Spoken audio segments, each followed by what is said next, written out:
नमो नमः। प्रिय छात्रों, आज हम सभी संधि पढ़ेंगे। सबसे पहले देखेंगे संधि शब्द का अर्थ क्या है।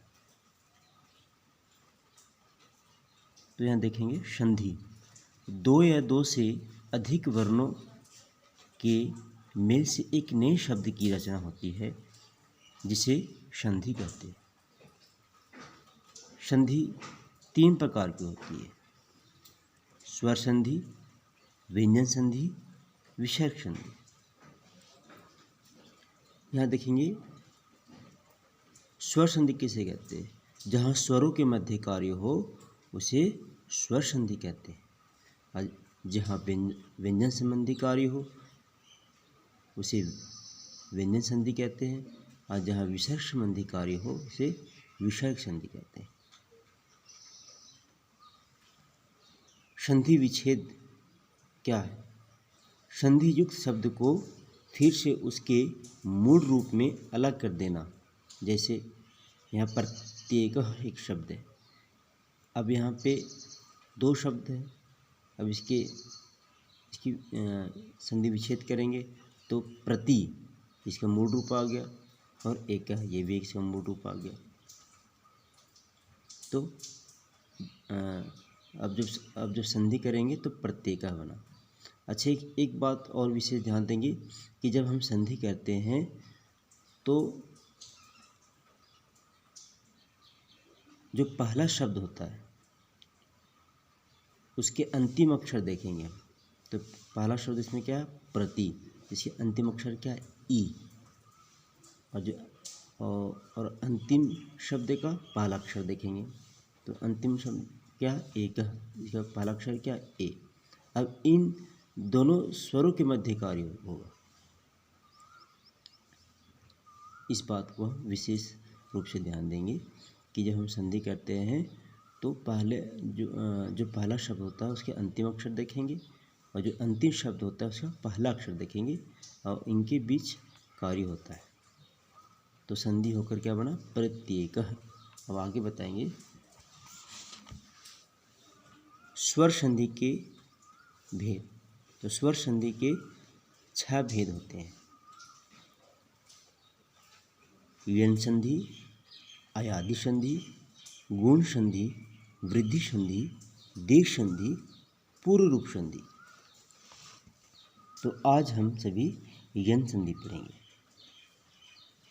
तो यन संधि का जो सूत्र है एको यणचि। अभी सूत्र की व्याख्या करेंगे हम। ईकः षष्ठी विभक्ति एक वचन। ईकः मतलब ईक के। यण प्रथमा विभक्ति एक वचन। यन मतलब यन अचि।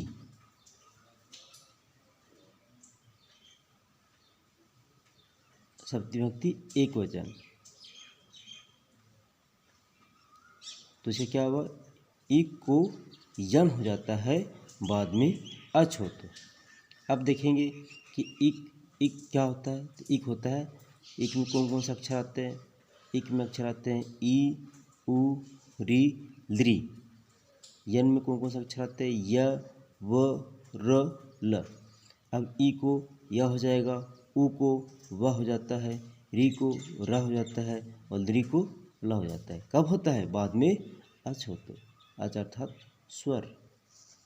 यहाँ पे इसका अर्थ लिखा हुआ है, एक को यन हो जाता है, बाद में स्वर हो तो।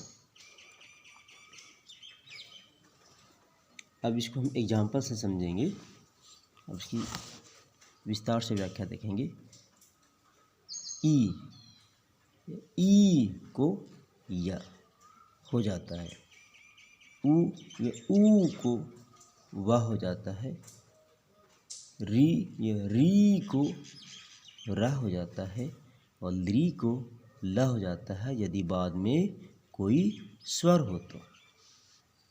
एक विशेष बात है जिसका हम ध्यान देंगे। स्वर्ण वैसे ही स्वर हो तो यह कार्य नहीं होता है। मतलब इसका अर्थ हुआ कि अगर ई के बाद ई हो तो यह यन संधि नहीं होगी, यहाँ पे कोई और संधि हो जाती है। अब एग्जाम्पल देखेंगे, जैसे प्रत्येकः शब्द है। अब इसकी संधि विच्छेद करेंगे। प्रति प्लस एकः, आपको बताया था ना संधि विच्छेद अर्थात उसके संधियुक्त शब्द को फिर से उसके मूल रूप में अलग कर देना। तो इसके मूल रूप में कैसे अलग करेंगे? प्रति प्लस एकः। तो अभी आपको पहले बताया था मैंने कि जो पहला शब्द होता है उसके अंतिम अक्षर देखेंगे, और जो अंतिम शब्द होता है उसके जो पहला शब्द होता है उसके अंतिम अक्षर देखेंगे, और जो अंतिम शब्द होता है उसके पहला अक्षर देखेंगे। तो पहले शब्द का अंतिम अक्षर क्या? ई, और अंतिम शब्द का पहला अक्षर क्या? ए। अब हमारे पास शर्त क्या है कि ई को क्या हो जाता है? या हो जाता है। कब होगा? जब बाद में स्वर हो तो यहाँ पे ई प्रति में अंतिम में ई है और बाद में ए स्वर में आता है, तो ई को क्या हो जाएगा? या हो जाएगा। तो प्र आधा त और ई को या हो गया, और या भी आधा होगा, और या में ए मिला देंगे तो ये बन जाएगा, और कह है अब सब मिला देंगे क्या बनेगा? प्रत्येकः। यहाँ देखेंगे इति प्लस अत्र, तो इति शब्द में क्या है? अंतिम में ई है, और बाद में अत्र में है, तो अत्र आ स्वर में आता है, तो ई को क्या हो जाएगा? या हो जाएगा। तो क्या बनेंगे? इत्यत्र, ई आधा त और ई को या हो गया था, और या आधा है, और आ यह में मिल जाएगा, तो क्या बनेगा? इत्यत्र। शुद्ध्युपास्य, शुद्धि प्लस उपास्य, इसी प्रकार ई को या हो गया तो सु आधा ध आधा य और उ या में मिल जाएगा तो यू हो जाएगा, और पास्य शुद्ध्युपास्य। यद्यपि, इसी प्रकार यदि प्लस अपि, तो ई को या हो गया तो या आधा द और आधा य और आ मिला दिए या में, तो यह पूरा हो गया, और द आधा द और यह मिल क्या बन जाता है? द्य, तो बन गया यद्यपि। तो ये ई का उदाहरण था। अब हम सभी उ का उदाहरण देखेंगे। इसी प्रकार मधु प्लस अरि। अब उ को क्या हो जाता है? उ को व होता है। कब होता है? बाद में अच हो तो अरि शब्द है यहाँ पे, तो इसका पहला अक्षर स्वर है, तो उ को क्या हो गया? व। तो म अथ ध और आधा व,